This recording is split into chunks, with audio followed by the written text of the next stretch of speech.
Pero bueno, más que nada, Roberto Guimarães es un gran amigo, un amigo muy, muy querido en nuestra universidad, en la Universidad Autónoma del Estado de México, sobre todo porque nos ha apoyado mucho en los congresos. Es una persona muy, muy importante en los estudios ambientales a nivel de América Latina y sobre todo nos ha ayudado mucho a comprender lo que sucede en materia turística en relación al turismo sustentable. De hecho, ha colaborado con nosotros en varios libros que están a disposición. De hecho, quedé de enviarlos para que ustedes los tengan en su página. Pero bueno, más que nada, pues es una magnífica persona, muy comprometida, sobre todo un académico de primer nivel, sobre todo porque ha participado no únicamente en la CEPAL, sino también en la ONU, resolviendo problemas ambientales y sobre todo dirigiendo proyectos de gran envergadura. Actualmente está dirigiendo un proyecto muy amplio en relación a los problemas ambientales que tiene Brasil. Pues bienvenido, Roberto, qué gusto que estés acompañándonos en estas jornadas. No creí que íbamos a estar participando y esto, sobre todo a Neftalí y a mí, nos ha entusiasmado mucho que nuestra red latinoamericana de investigadores en turismo estemos también haciendo este tipo de eventos, aprovechando que las plataformas nos pueden, sobre todo, unir a distancias tan amplias y que podamos seguir compartiendo los conocimientos y reflexionando sobre lo que tanto nos preocupa, que es nuestros países y nuestra América Latina. Bienvenido, Roberto. Gracias, Lilia. Y contá con el CETRIP, que es parte del Redestur para lo que sea, ¿no? Claro, muchas gracias. Y yo me callo ya. Roberto, es todo suyo el micrófono. Ya. Buenas noches a todos. Es realmente una satisfacción, un agrado muy grande estar con ustedes, aunque me produzca muchísima envidia ver que de los tres, Noemí, Lila y yo, el único que sigue agregando años soy yo, caramba. Yo necesito saber cuál es el secreto de la juventud de ustedes, pero realmente es un gusto estar acá. No estoy muy seguro de saber al cierto qué es lo que vamos a hacer hoy, o sea, cuál es la excusa para la charla. Así que, Noemí, ¿por qué no empiezas tú diciéndome cómo quieres que yo empiece? ¿Hablando de qué? ¿De la Mona Lisa? ¿De la tragedia de COVID? ¿De las ganas de cambiarme a Venus ahora que descubrieron que puede haber vida allá? ¿Qué podríamos ir a hacer a Venus en el turismo? ¿Cómo lo explotaríamos? Dijeron algunos. Sería interesante por ahí plantear esto del empezar con el Mona Lisa, contarles que también está en el artículo en la Mérope, que lo lean, y después seguimos avanzando y a ver qué van apareciendo, porque es muy preguntón el público, ¿eh? Gracias, me parece excelente. Por eso yo sugerí, vamos a ver si funciona, por lo menos en las experiencias que he tenido, la gente es muy disciplinada, mucho más que yo, y termina siendo más interesante hacer las preguntas en vivo y no tener que escribir, siempre y cuando mantengamos la disciplina de hablar, cerrar el micrófono, etc. El cuento de la Mona Lisa me surgió por una cuestión accidental, porque yo estaba leyendo sobre la gran discusión, perdón, no es COVID, ¿eh? Porque recibí mi examen ayer y estoy totalmente libre de COVID. Una gran discusión respecto de qué está por detrás de la sonrisa de Mona Lisa. Y parece estar surgiendo un consenso que Da Vinci tenía la capacidad de ver cosas que la gente no ve. Por ejemplo, él describió hace siglos el movimiento de la libélula. No sé cómo se dice en castellano la libélula. Bueno. Sí, está bien, libélula. Bien, la libélula. Con ese cuento de que las patas delanteras van hacia un lado, las traseras a otro, etc.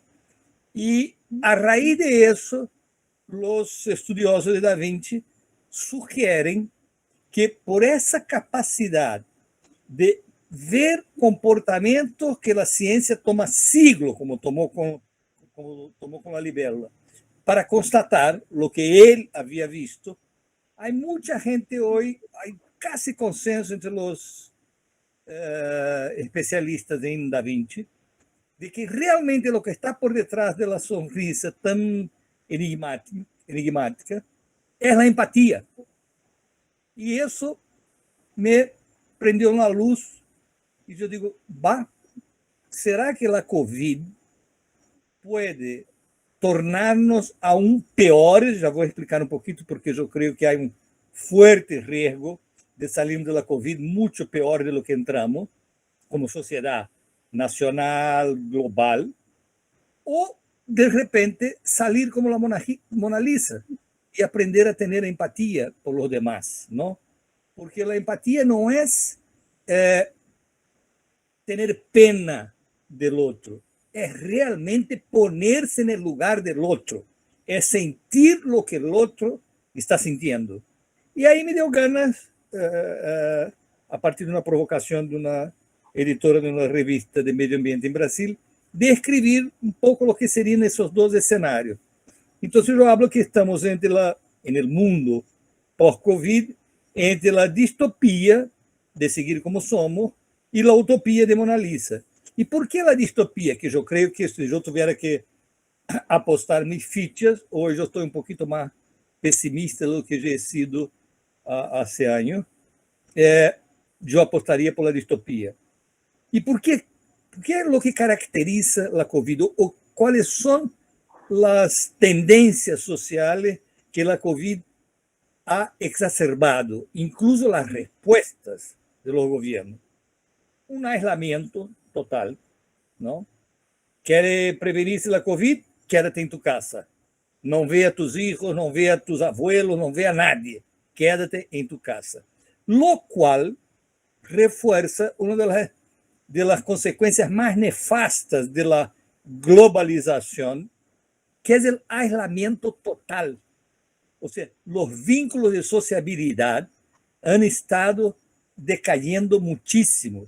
La sociedad norteamericana, por el avance de la ciencia, acabó de publicar un artículo diciendo que por montones de indicadores, nunca la sociedad norteamericana presentó niveles tan bajos, mediocremente bajos, como ellos dicen, de empatía. O sea, la incapacidad de poder sentir lo que el otro siente, que es la base para la solidaridad, para la acción colectiva, etc. Porque si yo no puedo, si yo no tengo capacidad de sentir lo que el otro siente, bueno, por supuesto, ya diría la psicología, yo soy un fuerte candidato a psicópata.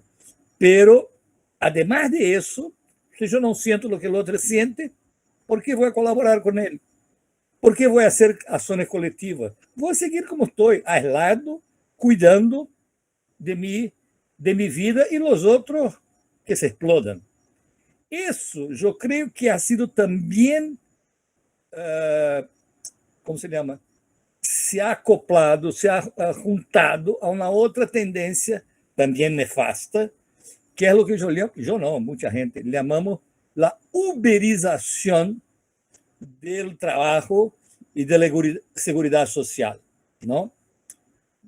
No sé, en Argentina, en México, pero en Brasil se ha destrozado. Volvimos, como muchos han dicho, muchos economistas, ministros, sociólogos, que Brasil hoy volvió a la Edad Media. O sea, cuando no había ninguna garantía laboral, sindicato no existe acción, destrozaron todo. Ahora lo último que inventaron es el empleo por hora. sin garantía social ninguna, sin seguridad, sin salud, sin ninguna de las redes sociales que fueron el resultado de siglos de lucha. Por eso muchos dicen, yo creo que no están exagerando, que volvimos a la Edad Media. Entonces, si yo junto, si yo pongo en el mismo nivel essa tendência ao aislamiento, a bajísima sociabilidade, não me importa a sociedade, eu tenho que cuidar de minha vida e vocês que se explotam. E además de isso, a precarização do trabalho, eu creio que realmente vamos sair da Covid pior de lo que entramos, porque essa distopia se vai a ser aún peor.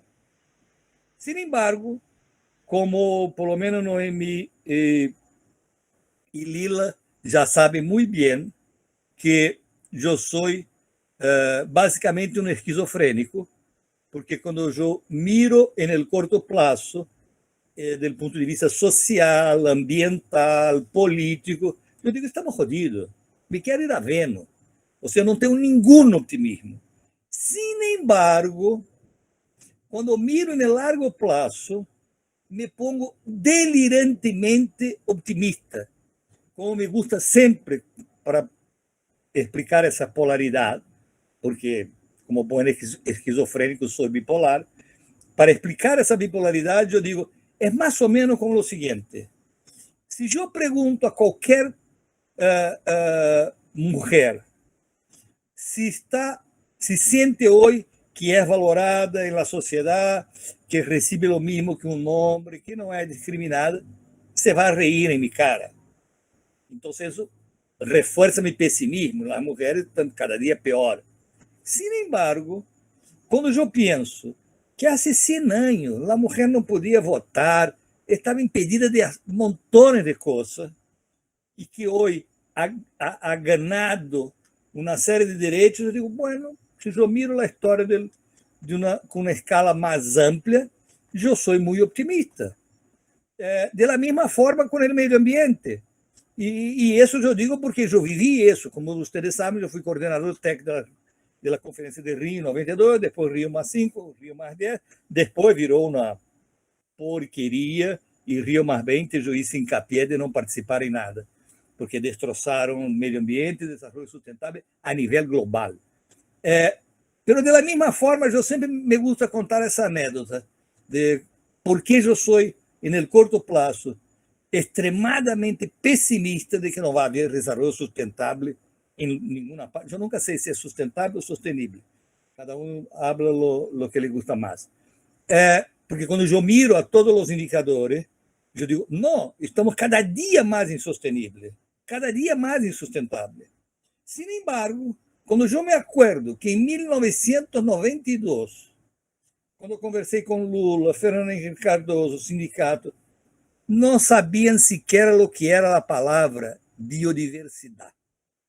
E hoje em dia, qualquer pessoa na calle, e eu sou muito hablador, então eu hablo com caja de supermercado, com motorista de táxi, não há nadie que não te pueda dissertar por uma hora a relação entre a destruição da Amazônia e a destruição do planeta. Todos sabem o que significa a biodiversidade hoje.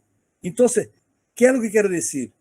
O meio ambiente, a sustentabilidade, já se ha incorporado com tal força na agenda, me mostrem uma empresa que não tenha uma área dedicada a meio ambiente.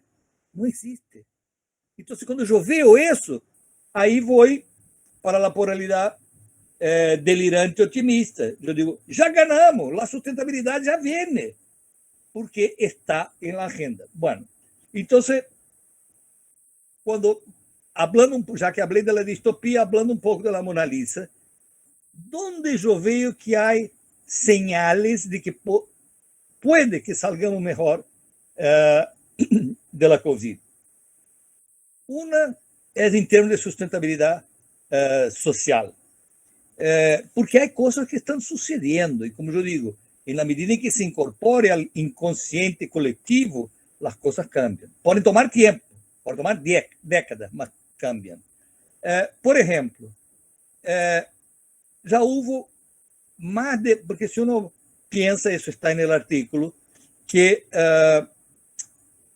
los más ricos, los que detienen 1% de la riqueza mundial, equivalente a la mitad más pobre, esos más ricos, gracias a la COVID, al aislamiento, al cierre de fábrica, de todo, los más ricos ganaron 600 mil millones de dólares desde marzo. O sea, profundiza la desigualdad. Sin embargo, ya hay un grupo de los 80 millonarios que están en los top 100 que ya escribieron cartas demandando a los gobiernos de Estados Unidos, Alemania, Nueva Zelanda, Canadá, Holanda, Francia, exigiendo que sean tasados.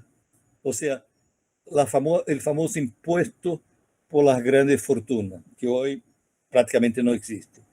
Y otra es la discusión, hay países que ya tienen, pero lo que me interesa no es el indicador concreto hoy, pero yo pienso un poco más de largo plazo. Me parece extremadamente optimista mirar que la discusión sobre un ingreso mínimo universal ya está en la agenda. Hasta en países de esclavitud hasta hoy, como Brasil, hasta un gobierno que neoliberal es demasiado. Llamar al gobierno de Bolsonaro de neoliberal es mucho. Neoliberal pasa a ser un radical de izquierda comparado a donde está ese gobierno en el espectro político, ¿no? Logran estar más a la derecha que el neoliberal porque están mucho más en la Edad Media del capitalismo salvaje. Pero aún así, es un gobierno que ya discute como legítima la propuesta de un sueldo mínimo universal, un ingreso mínimo universal.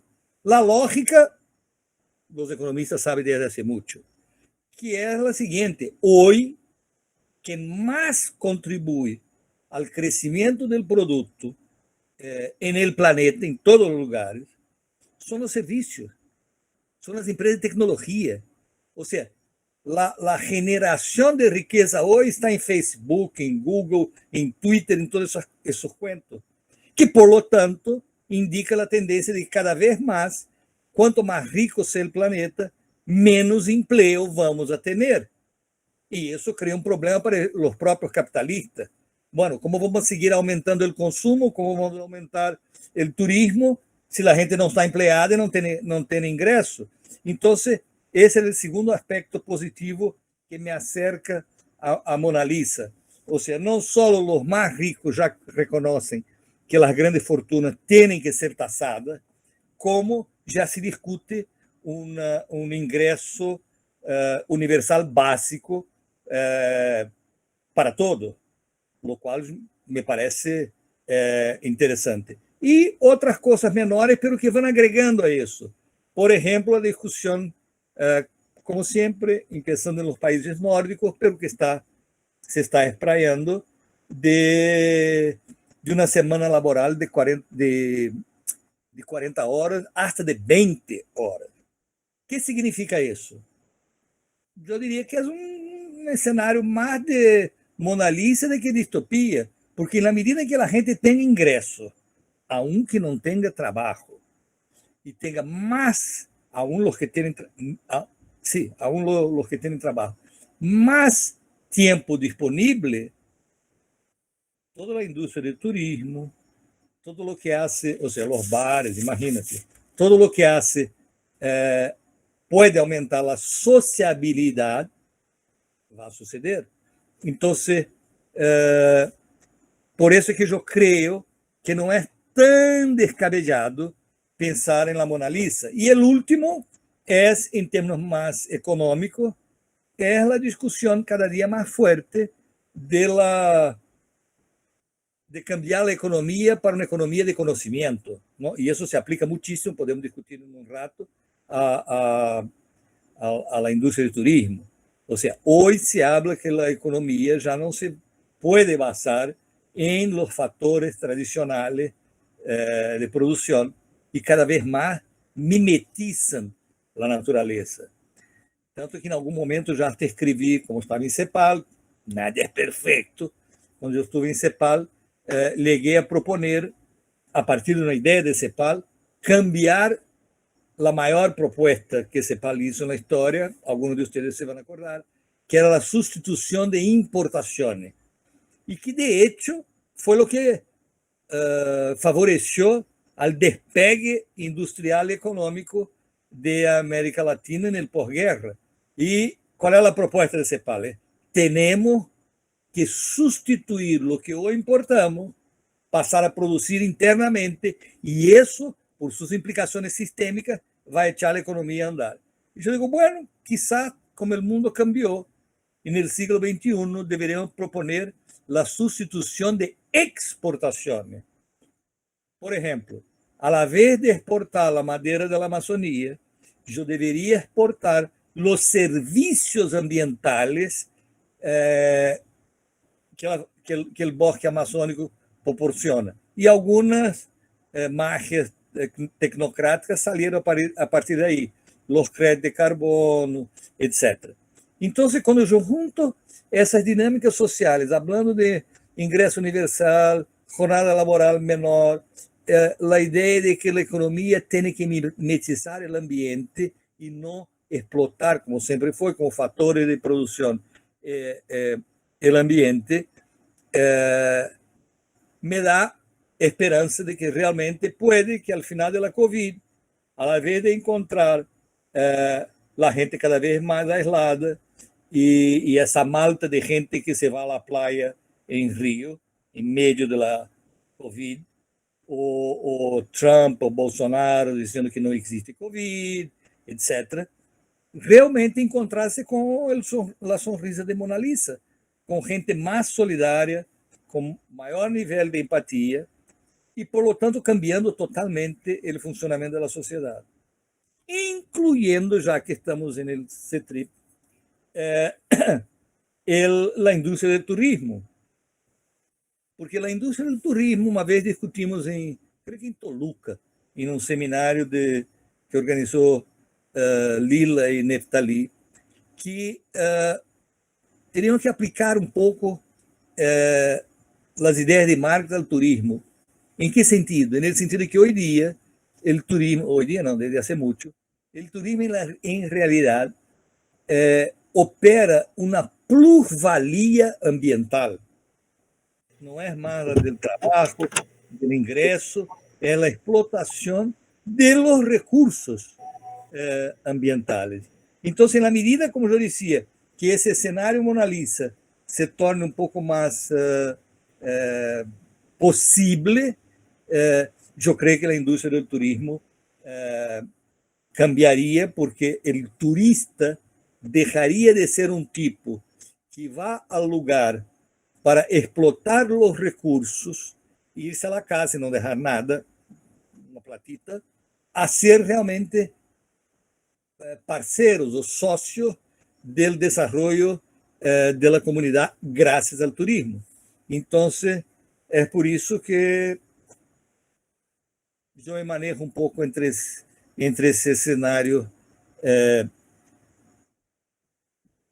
pessimista e mais optimista. Ojalá a Covid nos torne um mundo um pouco mais decente. Repito, não é uma utopia no sentido de um sonho impossível.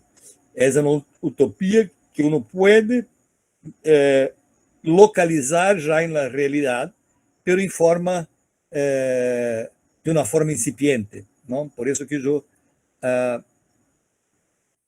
pongo mis apuestas existenciales en la Mona Lisa, aunque con lo que me queda de vida, creo que no lo voy a ver y vamos a ver mucho más distopia y mucha más explotación del ambiente, del ser humano y, por supuesto, de las comunidades gracias al turismo como una actividad típica de enclave, o sea, el tipo que va a Cancún no acrescenta nada a la economía de México o al desarrollo de México, ni desarrollo tecnológico, nada. Es una, como o Celso Furtado e la CEPAL llamavam, economia de enclave, porque não tem nenhuma vinculação com a economia nacional. Não sei, he hablado un montón de cosas, digamos, del nivel tradicional de estupidez. Creo que había... ¿Y por dónde quieren que yo siga? A ver, Florencia, me parece que tenía algunas preguntas. También nos está acompañando Patricia Laría, que fue otra de las expositoras sobre crisis capitalista. Florencia, vos querías preguntarle algo. Roberto, ¿qué tal? Buenas tardes. Abrí la cámara cuando le preguntas, así. Así nos conocemos. Sí. Sí, claro. Roberto, buenas tardes. La verdad, un honor que haya aceptado. No logro verte, a lo mejor. ¿Me ves ahí? Soy totalmente incompetente con esas cosas tecnológicas, pero imagino que estés ahí. Estoy acá. Escucho tu voz. Estoy en Neuquén, estoy en Argentina, estoy en la Patagonia. La verdad estoy muy, muy contenta de que esté acá hoy acompañándonos al CETRIP, a los jóvenes del CETRIP específicamente. La verdad que la obra de usted y lo que ha dejado en Latinoamérica ha sido guía para nosotros, así que felicitarlo por ello, pero bueno, también me surgen algunas dudas respecto de lo que estaba comentando. Específicamente estuvimos hablando con ese equipo joven del CETRIP más como temprano sobre el artículo que usted publicó en nuestra revista, y bueno, por ahí sabemos que es importante y desde el CETRIP apostamos a esta construcción del conocimiento con una impronta de base latinoamericana, ¿no? Del recorrido del territorio, y específicamente por ello, retomando un poco también lo que manifestaba Enrique Dussel desde Nadia, que también nos estuvo comentando hace unos días. Pero bueno, por ahí una de las cuestiones más urgentes en este contexto de COVID-19 y que nos surgen se relaciona a cuáles serían las estrategias por ahí para retomar la actividad turística progresivamente, sorteando los diversos obstáculos que supone esta pandemia. Sí, bueno, te puedo comentar un poco de lo que yo he estado viendo en Brasil, lo que me parece siempre alentador, que es algunas iniciativas de retomar el turismo. Claro, hay el lado técnico, sanitario, con las precauciones, higienización, máscara, todo lo que ya sabemos. Pero me da un gran aliento ver que hay voces cada vez más importantes diciendo, eso no basta.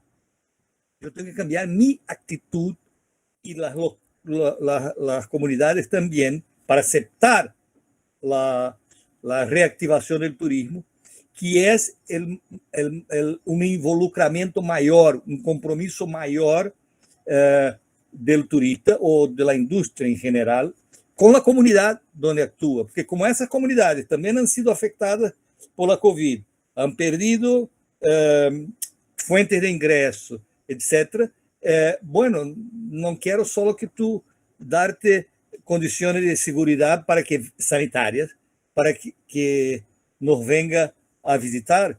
Quiero saber lo que es lo que usted va a dejar para la comunidad. Y ahí uno ve una serie de iniciativas de apoyo comunitario, ¿no?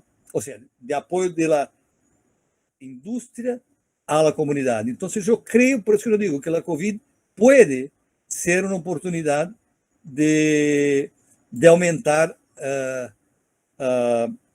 el protagonismo de la comunidad, no del espacio en términos ambientales, paisaje, etc., sino de la cultura, de todo el aporte que la comunidad hace para el paisaje. Yo le voy a pedir a Neftalí que se sume, porque estaba por ahí, lo vi, no sé si sigue estando don Neftalí, y hay que se sume al grupo. Hay Fernán Pietra Tuono. Fernán, ¿querés prender el micrófono y la cámara? Te quería hacer una pregunta, Roberto. Fernán, ¿estás ahí? Sim, Nami. Boa noite, Roberto. Boa noite. Bueno, aclaro que hablo un poquito de portugués y después para todos así no les confundo, hablo un poquito de español. Bueno, mi pregunta para Roberto es, debido a que la situación en Brasil es sumamente crítica respecto a la economía, los números increíbles de casos de COVID-19, los problemas ambientales surgidos por la explotación ambiental en distintas regiones de allá. ¿Cómo ven los brasileños a la política brasileña a través de las filosofías kantiana, leviniana, derridiana, a través de la ética de lo moral? ¿Qué opinas que la política del país nombre como el yo y el pueblo brasileño como ipse? Mira, me encanta tu pergunta por diversas razões.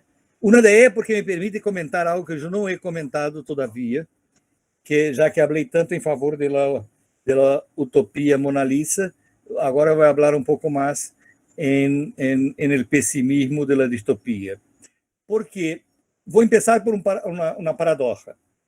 Tu perguntas como o brasileiro vê o sistema político hoje, a atuação, etc. Empieza por uma coisa. Aumentou a popularidade de Bolsonaro, aumentou o apoio da extrema-direita. A última encuesta que saiu ayer, as encuestas é muito temprano, mas igual dizem algo.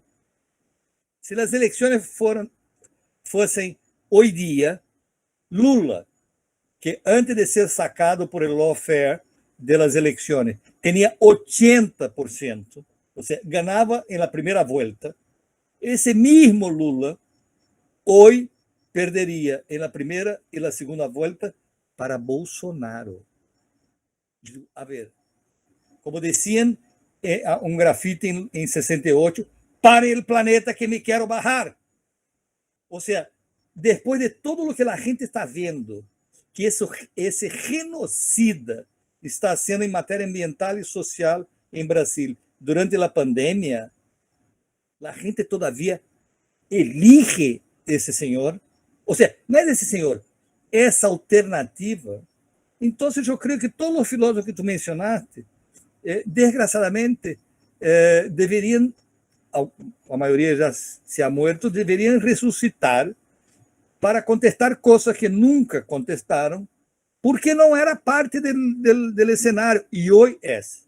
E aproveito para ser um aviso publicitário. Não deixem de ver. Para mim é tão importante como informar-se da Covid, ver em português se chama Dilema de las Redes, em inglês o Dilema Social, que é uma película que está em Netflix. Já vi que é o poder das novas empresas de tecnologia que dominam o planeta. Hoje já não é mais as 7 petroleiras, não é? A gente que domina hoje é Google, Facebook, essa é a gente que domina. E que já havia um documentário que creio incluso que ganhou alguma coisa no Oscar, La Democracia Hackeada, que mostrava o papel e a importância das novas tecnologias de informação, a famigerada e conhecida Cambridge Analytics, que manipulou o plebiscito do Brexit, as eleições brasileiras, as eleições norte-americanas, etc. Agora, esse dilema é aún mais devastador. Por quê? Quem são os personagens do documentário? O fundador de Facebook com Zuckerberg, o criador de Twitter, o que reformulou Google. Então, é gente que sabe o que habla. Era como se uno hiciera um documentário sobre o poder da máfia, pero sendo relatado por los capos de los capos. Entonces no hay mucha discusión. No es el imbécil del Guimarães que está hablando, es el tipo que crió esa tecnología.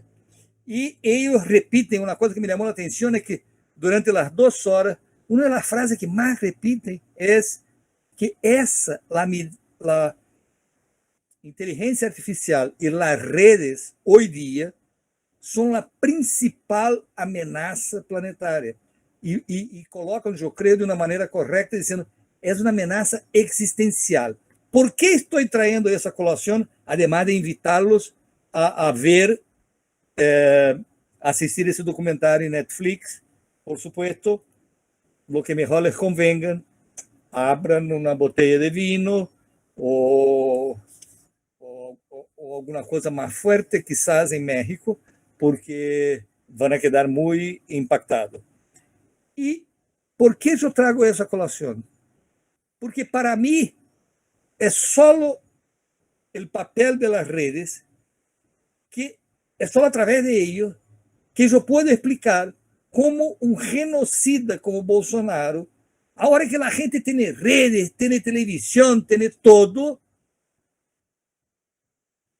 seria reelegido.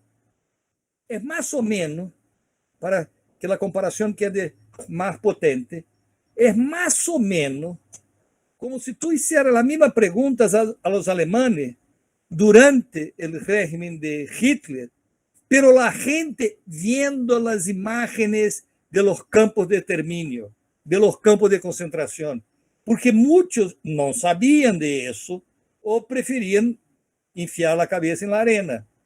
Pero hoy día yo me pregunto, caramba, con toda esa información, ¿cómo esa gente puede seguir siendo lo que son? Entonces, yo, si fuera a dar una respuesta corta a tu pregunta, no sé cómo los brasileños están viendo eso hoy.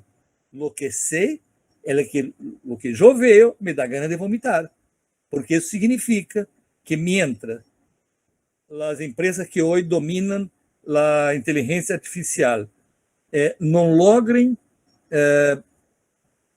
logremos imponer un control social a lo que hacen, estamos perdidos. Porque la narrativa siempre va a ser la narrativa de los que saben utilizar estas redes. Y ustedes pueden experimentar eso de una manera muy sencilla.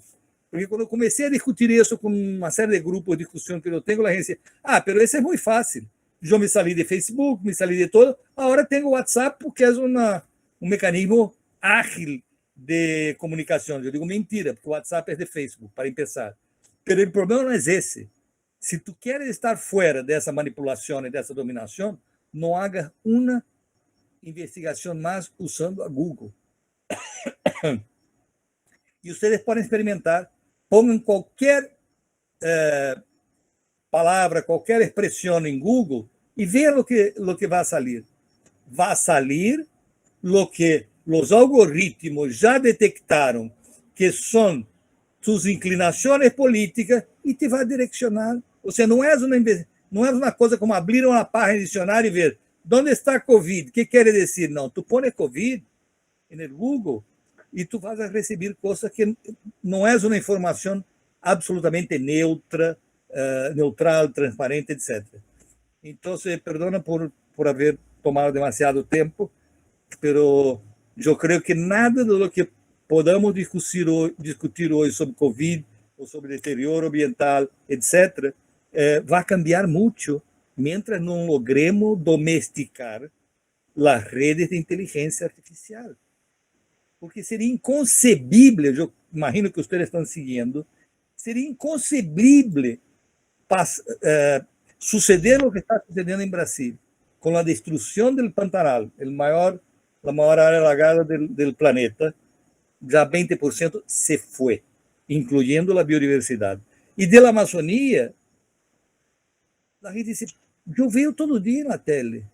E aí sai ele vice-presidente e arma um vídeo com espécies que sequer são da Amazônia, são da Mata Atlântica, o famoso mico-leão dourado, para provar que não, estamos fazendo muito. E aí tú vas a ver las encuestas, la gente cree en esa narrativa. O sea, no cree en lo que ve en la tele. ¿Entiende? Y eso para mí explica, por eso que ahora ya no me espanto más con los 20%, no es poca gente, no. 20% que todavía creen que la Tierra es plana. Perdón, me voy a callar porque ya estoy hablando demasiado. Neftalí quería decir algo. Sí, Neftalí, puede intervenir. Bienvenido sea. Pueden intervenir, gracias, no hay ningún problema. Esto es un Bienvenido, conversatorio. necesitamos que tú traigas tu sabiduría para iluminar un poco más, o por lo menos para compensar todas las tonteras que estoy diciendo.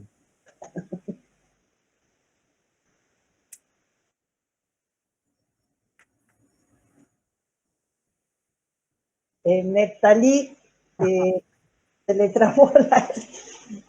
Tú te enojaste con las redes sociales y ahora Me quedé te quedaste. pensando, Robert, después que No se te escucha, Neftalí. ay, ¿qué será lo que está pasando? A ver, No, si pues puedes entonces, repetir. a ver, ¿sí se escucha ahora? Ahora sí, No, ahora sí. no se escucha, ¿verdad? Ahora se escucha. Ahora sí. Habla, ahora se Bien. escucha. No, le decía,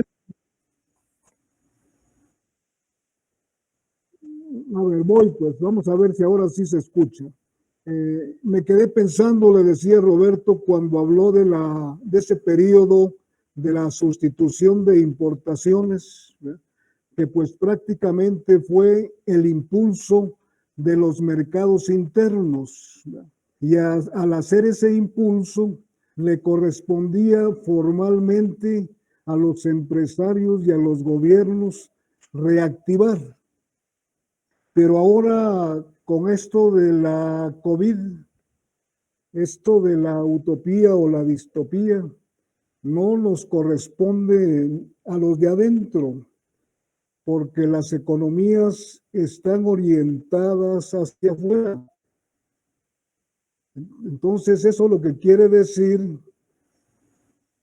es que la reactivación en mucho depende de los otros países y sobre todo cuando hablamos de turismo. A la pregunta esta que se hizo de cómo reactivar el turismo, ¿verdad? Pues, ¿cómo lo reactivamos? Por lo menos aquí en México, ayer yo les decía a una pregunta tuya precisamente que los empresarios mexicanos, sobre todo los de turismo, son los que más han presionado para que la economía vuelva a la normalidad, se abra de nuevo, ¿verdad?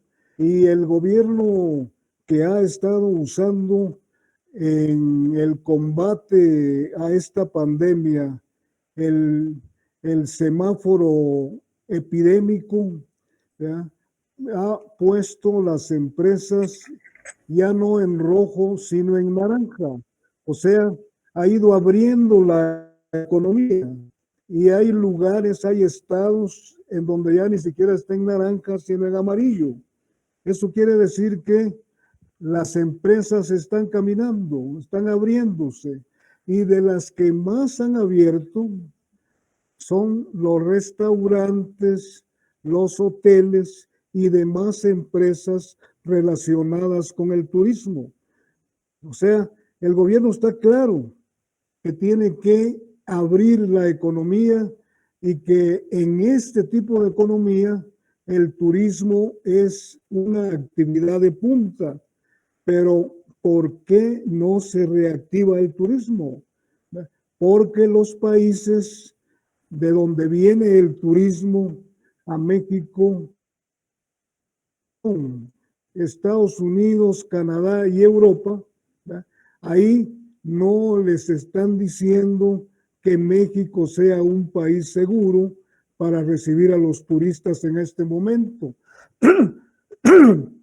porque la pandemia en México todavía está presentando niveles muy altos.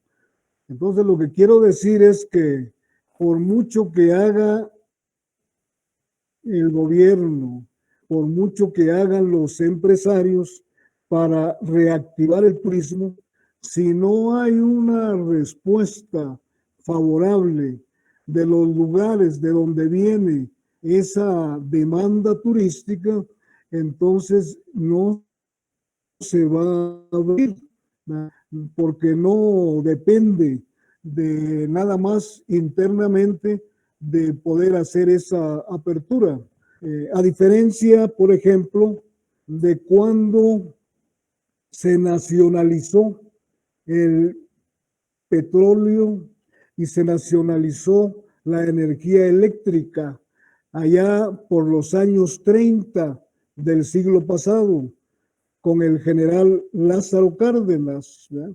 El general Lázaro Cárdenas lo que hizo fue un cambio total. Al nacionalizar, lo primero que hizo Estados Unidos fue prohibirle a sus nacionales que visitaran México, porque de esa manera iba a, pues prácticamente ahogar la economía mexicana. Pero lo que hizo Lázaro Cárdenas fue reactivar el turismo interno, ¿verdad? Prácticamente le dijo a los mexicanos: conozcan su país, visiten su país, ¿verdad? Cambió la orientación del turismo, ¿verdad?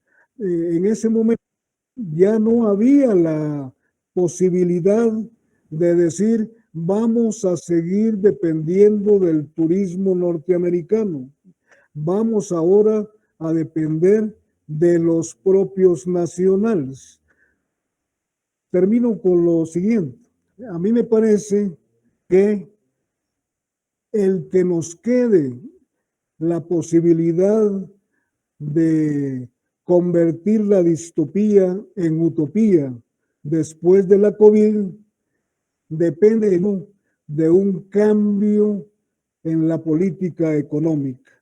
Dependen mucho de una reorientación de la economía, y que sería muy bueno que esa reorientación se diera en los términos que tú mencionabas, ¿verdad? Reactivar mercados internos. Y qué mejor que en el turismo actualmente tenemos este turismo rural del cual hablábamos ayer. ¿Por qué no pensar en impulsar más, fortalecer más el turismo rural pensado desde la oferta, como lo decíamos? Porque si también lo pensamos desde la demanda, nos puede pasar lo mismo que nos está pasando ya. Hay una enorme preocupación por reactivar el turismo, tanta que vean lo que hoy en la mañana hizo el presidente de la República. Nombró a su nuera, que es venezolana, la nombró secretaria de turismo, porque dice que conoce el mundo y ella va a saber cómo reactivar el turismo. Lo dejo ahí, ¿verdad? Y ustedes piensen si realmente se va a reactivar el turismo de esa manera. Gracias, Noemí. No, gracias, Neftalí. Gracias. Este conversatorio. Si ustedes me permiten aprovechar, como siempre, la sabiduría de Neftalí para hacer un ayornamiento de la sustitución de importaciones. Porque, como decía Neftalí, fue la valorización del mercado interno. Esa yo creo que es la clave.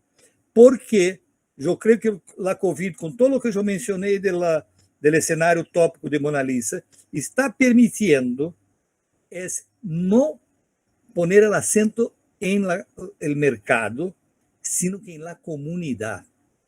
Entonces, y por eso yo levo con mucho orgullo ese homenaje al país que yo estoy absolutamente enamorado.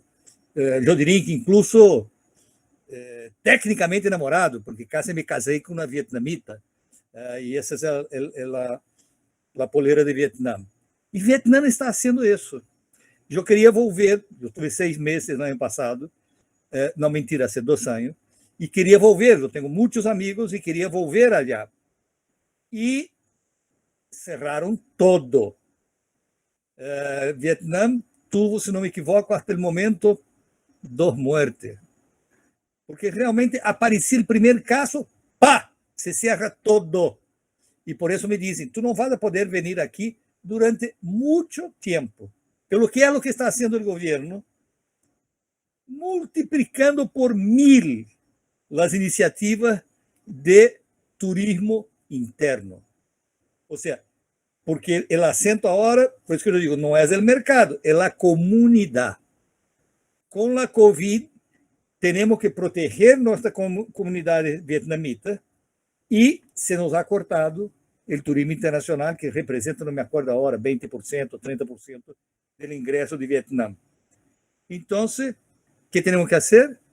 Es aumentar el turismo interno, porque los controles sanitarios, o sea, los vietnamitas no son los que están contaminados, son los gringos, los brasileños, toda esa gente. Entonces, pongámonos a conocer nuestras ciudades, nuestras comunidades, y parece que esto ya está produciendo resultados. Por eso, me gustaría dar como un ejemplo concreto de lo que decía Neftali, no es utópico, está perfectamente dentro de las posibilidades de la política económica, de la política de turismo, revalorizar el mercado. Pero yo prefiero el lenguaje de los vietnamitas, valorizar las comunidades locales.